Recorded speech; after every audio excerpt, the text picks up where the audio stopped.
کے بارے میں 3 چیزیں بیان کرنی ہے، اور واجب کی تقسیم کے حوالے سے واجب موسع اور واجب مضیق کے بارے میں 2 باتیں عرض کرنی ہے احکام کے حوالے سے۔ تو اقسام وضو کے حوالے سے آپ عموماً سب جانتے ہیں کہ وضو کی 3 قسمیں ہوتی ہیں، کیونکہ تمام جب احکام کے بارے میں ہیں تو احکام میں 5 قسم کے احکام ہوتے ہیں، یا حکم واجب ہے، یا حرام حرمت کا حکم ہے، یا استحباب کا ہے تو مستحب، یا کراہت کا حکم ہے تو مکروہ، یا پھر اباحہ ہے مباح کہلاتا ہے۔ تو وضو کے سلسلے میں بھی یہ ہے، تو یہ یا وضو واجب ہے، یا حرام ہے، یا پھر مستحب ہے۔ ہمارے پاس مکروہ وضو نہیں ہے یا مباح وضو نہیں ہے، وضو یا واجب ہے۔ جیسے نماز کا وقت داخل ہو جائے تو نماز پڑھنے کے لیے وضو واجب ہے۔ جب نماز واجب ہو جائے جو کہ ذل مقدمہ ہے تو وضو مقدمہ ہے، مقدمہ خود بخود واجب ہو جاتا ہے۔ تو لہٰذا وضو بذات ہی مستحب عمل ہے، لیکن کسی واجب کے لیے جب مقدمہ ہو تو اس وقت وضو واجب ہو جاتا ہے۔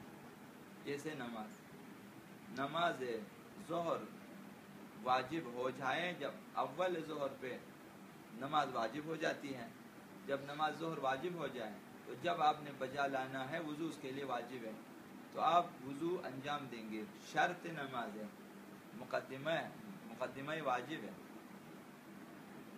اسی طرح آپ نے قرآن کو چھونا ہے، اگرچہ قرآن کو مس کرنا کوئی واجب عمل نہیں ہے لیکن حرام ہے بغیر وضو کے چھونا، تو وضو اس کے لیے شرط ہے، تو لہٰذا واجب ہے کہ آپ وضو کر کے چھو لیں، ورنہ حرام ہے قرآن کے کلمات کو اور حروف کو چھونا۔ یا مثلا آپ نے واجب کیا، مس سے حروف قرآن نظر کیا آپ نے، یا مثلا اسے جو ہے چومنے کا نظر کیا، بوسہ لینے کا، تو بغیر وضو کے حرام ہے، کیونکہ جب نظر کیا واجب کیا تو واجب اس کا مقدمہ وضو شرط ہے، واجب یہ وضو یہ واجب۔ کبھی وضو مستحب ہے، جیسے قراءت قرآن کے لیے انسان وضو کرے، بغیر وضو انسان کو نہیں چاہیے احترام قرآن میں، اگرچہ واجب نہیں ہے کہ قرآن کی قراءت کے لیے آپ وضو کریں، لیکن ہمارے پاس اس قدر قرآن کا احترام ہونا چاہیے کہ بغیر وضو کے، بغیر طہارت کے قرآن نہ پڑھیں، چھونا تو خیر حرام ہے، تو قراءت قرآن کے لیے وضو مستحب ہے۔ ابھی سونے سے پہلے سورہ واقعہ مستحب ہے کہ آپ پڑھیں، بغیر وضو بھی آپ پڑھ سکتے ہیں لیکن وضو کر کے پڑھیں، یہ احترام۔ تو وہ وضو جو آپ قراءت قرآن کے لیے پڑھیں یا دعا کرنا چاہتے ہیں تو وضو مستحب ہے کہ باوضو دعا کریں انسان۔ اسی طرح سونے سے پہلے وضو مستحب ہے، اسی طرح ہر حال میں وضو مستحب ہے، یعنی دائم الوضو ہونا ایک مومن کی شان ہے کہ وہ ہمیشہ باوضو رہے۔ لہذا کم خوری کی ایک وجہ جو اسلام نے تاکید کی ہے کہ کم کھائیں، وضو باوضو رہنے کے لیے ہے، جس قدر لوگ زیادہ کھائیں گے اسی حساب سے جو ہے وضو جو ہے وہ کمتر باقی رہے گا وضو، تو لہذا تاکہ دائم الوضو رہیں، چونکہ ہمیشہ باوضو ہیں تو بارگاہ الہی میں مقرب ہیں، جو شخص باوضو باطہارت ہے خدا کے نزدیک ہیں زیادہ بارگاہ الہی میں۔ تو یہ چیزیں مستحب ہیں اور مفت ہاتھ آنے والی چیزیں ہیں، لیکن ثمرات بے شمار ہیں، انسان کاش کہ ان چیزوں پہ توجہ دیں، یہی کہ آپ باوضو رہیں۔ ہزارہا توفیقات اسی وجہ سے آپ کو مل سکتی ہے کہ اگر باوضو رہیں، ہمیشہ باوضو رہیں، تو کم کھائیں تاکہ زیادہ آپ وضو کرنا نہ پڑے، ہمیشہ باوضو رہیں گے۔ تو یہ وضو مستحب ہے، ہمیشہ باوضو رہنا مستحب ہے. اور جب آپ وضو کریں، آپ کا وضو نہیں ٹوٹا، ایک جو ہے ایک عرصے بعد، ایک اتنی مدت کے بعد کہ جو قابل اعتنا ہو، پھر انسان کو وضو کرنا چاہیے اگرچہ وضو نہیں ٹوٹا. اب اس سے جو ہے وسواسی بھی کی حد تک بھی نہیں جانا چاہیے کہ وضو کرتے ہی رہیں نا. ایک قابل اعتنا مدت گزر جائے، مثلا گھنٹہ، 1.5 گھنٹہ، 2 گھنٹے گزر جائیں، پھر وضو کریں، جو کہ مطلوب ہے. ایسا نہ ہو سارا وقت انسان وضو کر کے آئیں، کھانا کھا کے دوبارہ جائیں وضو کریں، واپس آئیں پھر جائیں وضو کریں نا. سارا وقت وضو میں نہ لگائیں. بھائی ابھی مثلا گھنٹہ 1.5 گھنٹہ گزر گیا، ابھی چلو ایک وضو اور کر لیتے ہیں، مناسب وقفے سے وضو کریں، مستحب ہے. تو یہ وضو مستحب ہے. وضو یہ حرام صرف وہاں پر ہے جہاں اکثر فقہا نے فتویٰ دیا ہے کہ غسل جنابت انجام دینے کے بعد وضو کرنا حرام ہے. جب تک مبطل وضو کوئی کام آپ سے سرزد نہ ہوا ہو، غسل جنابت انجام دیا اور ابھی تک کوئی مبطل وضو عمل آپ سے سرزد نہیں ہوا، تو آپ وضو کرنا چاہیں حرام ہے، وضو نہ کریں. اسی غسل جنابت کی حالت میں جب آپ غسل کیا ہوا ہے، جب تک وضو باقی ہے، آپ نماز وغیرہ پڑھیں، جو بھی کرنا کریں.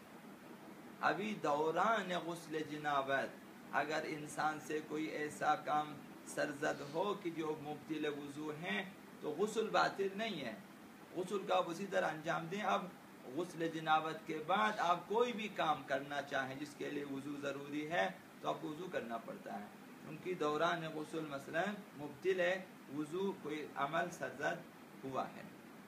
تو یہ ہو گیا حرام وضو، کہ اکثر فقہا کے نزدیک غسل جنابت کے بعد جب تک مبطل وضو کوئی عمل سرزد نہ ہو، جو ہے وضو کرنا حرام. اب دو باتیں واجب موسع اور واجب مضیق کے بارے میں ہیں کہ انسان کو چاہیے کہ اس بارے میں بھی تھوڑی سی دقت کریں. تقسیمات واجب مختلف ہیں، تقسیمات واجب مختلف ہیں. ایک تقسیم موسع و مضیق ہے. ایک واجب ہے جس کے لیے وقت بہت زیادہ ہے، کافی وقت ہے.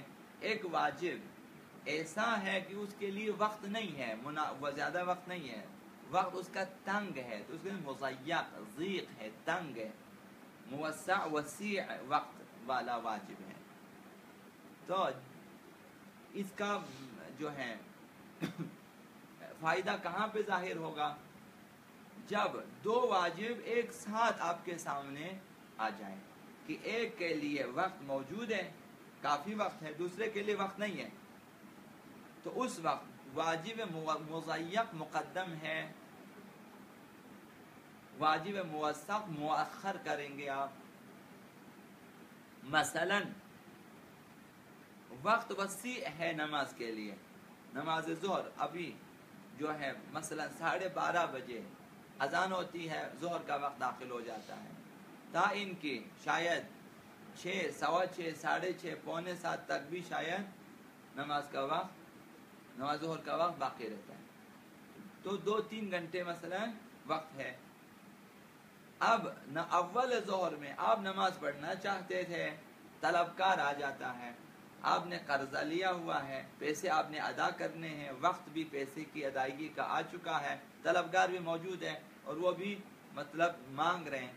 تو اب دو واجب ہیں، قرضے ادا کرنا بھی واجب اور نماز بھی واجب، لیکن نماز کے لیے وقت وسیع ہے، طلبکار کے پاس وقت نہیں ہے. اس وقت اولاً اپنا جو ہے طلب ادا کریں، طلبکار کا جو طلب ہے ادا کریں، اس کے قرضے ادا کریں، پھر نماز پڑھیں. اب ممکن ہے کہ آپ جیب سے نکال کے دیں تو جلدی ہو جائے گی، ممکن ہے کہ آپ کو گھر جانا پڑے، وہاں سے پیسے لانا پڑے، یا جو بھی قرضہ ہے، ممکن ہے کہ آپ کو دور بینک جانا پڑے، تو نماز کو پہلے رکھیں گے. یعنی یہ بھی الزامی ہے، لازم ہے کہ ہم اس وقت کہ ہم واجب موسع کو رکھیں فی الحال اور واجب مضیق کی انجام دہی کے لیے اقدام کریں. وہ الگ مسئلہ ہے. اسی لیے میں نے پہلے شرائط بیان کیا. قرضے کا وقت آ چکا ہو، قرضہ آپ نے ادا کر دینا ہو اور آپ کے پاس ہو تو وہ بھی عرض کیا جب آپ کے پاس پیسے ہی نہ ہو تو طلبکار پہ واجب ہے کہ آپ کو فرصت دیں. پھر آپ کے پاس پیسے آ جائیں گے.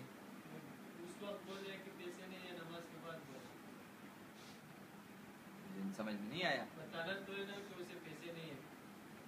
وہی عرض کرو، طلبکار مانگ رہے پیسے، نماز کے لیے وقت ہے، طلبکار کے پاس وقت نہیں ہے. اب آپ نے یا ممکن ہے جیب سے نکال کے دینا ہے، یا آپ نے گھر سے لا کے دینا ہے، یا بینک سے لا کے دینا ہے، یا کسی اور شخص سے لا کے دینا ہے.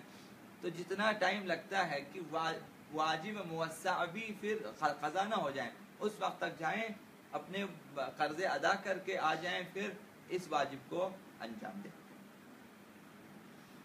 اور بعد میں نماز پڑھیں. اگر دوسری مثال واجب موسع یعنی نماز، یہی ظہر کی نماز، یہی فجر کی نماز، فجر کی نماز میں شاید گھنٹہ 1.5 گھنٹے کا وقت ہو، ظہر کی نماز میں 2 سے 3 گھنٹے کا وقت ہوتا ہے، مغرب کی نماز میں بھی 2-3 گھنٹے کا وقت ہوتا ہے. تو ان اوقات میں آپ نے آ کر دیکھا کہ مسجد نجس ہو چکی ہے. اب مسجد کو نجس رکھنا اس کی بہتر واجب فوری ہے. طہارت تطہیر مسجد واجب فوری ہے. تو لہٰذا اب آپ نے دیکھا کہ نماز کے لیے وقت ہے، تطہیر مسجد کے لیے وقت نہیں ہے چونکہ واجب فوری ہے. چونکہ ایک لحظہ مسجد نجس رہے تو بے احترامی ہے. تو لہٰذا فوراً مسجد کو پاک کرنا واجب ہے. اپنی نماز بعد میں پڑھیں قضا ہونے سے پہلے. تو تطہیر مسجد وہاں مقدم ہے نماز سے، یعنی الزامی ہے، لازمی ہے. اب اگر نماز کے لیے وقت تنگ ہو، نماز کے لیے وقت تنگ ہو، مثلا ظہر کی نماز آپ کی قضا ہو رہی ہے، یا عصر کی نماز قضا ہو رہی ہے، یا مغرب کی نماز، یا پھر مثلا نماز آیات ہیں، مثلا چاند گرہن، سورج گرہن کہ وقت تنگ ہے کہ سورج گرہن چاند گرہن ختم ہونے سے پہلے پہلے پڑھنا آپ نے. تو ایسی صورتوں میں جب دو واجب دونوں مضیق ہیں تو نماز مقدم ہے.